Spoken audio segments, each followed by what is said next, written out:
Saudara, di bagian keempat ini ya, saya akan sharing mengenai kunci keberhasilan sebuah transformasi digital.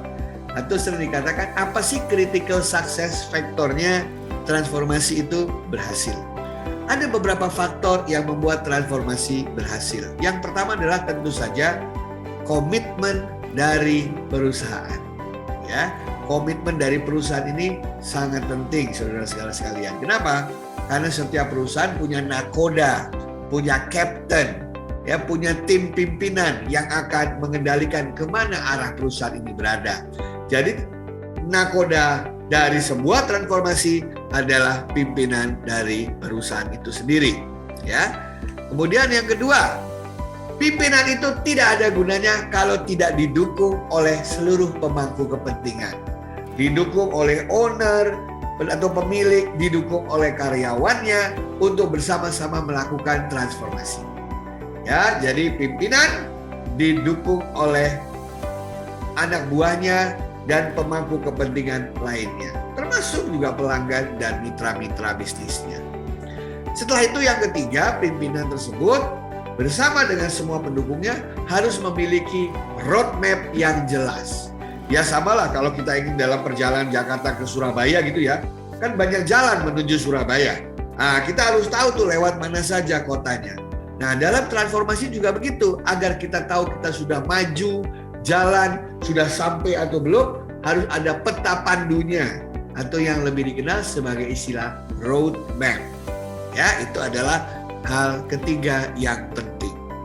Hal selanjutnya ada keempat adalah harus adanya manusia yang kompeten. Nah, manusia yang kompeten itu ada dua yang diinginkan. Dia harus willing dan able.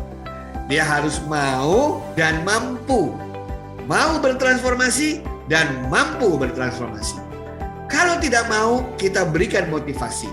Kalau tidak mampu, kita berikan pelatihan. Ya, itu yang keempat. Kemudian yang kelima, harus tersedia sumber daya yang dibutuhkan.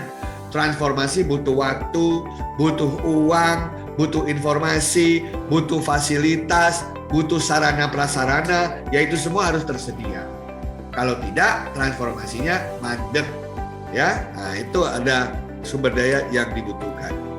Berikutnya, orang itu baru kerja akan semangat, orang itu bertransformasi akan semangat kalau adanya insentif yang menarik.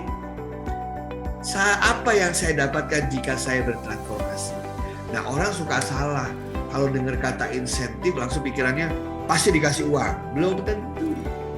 Tidak harus selalu gajinya naik atau dikasih uang bonus.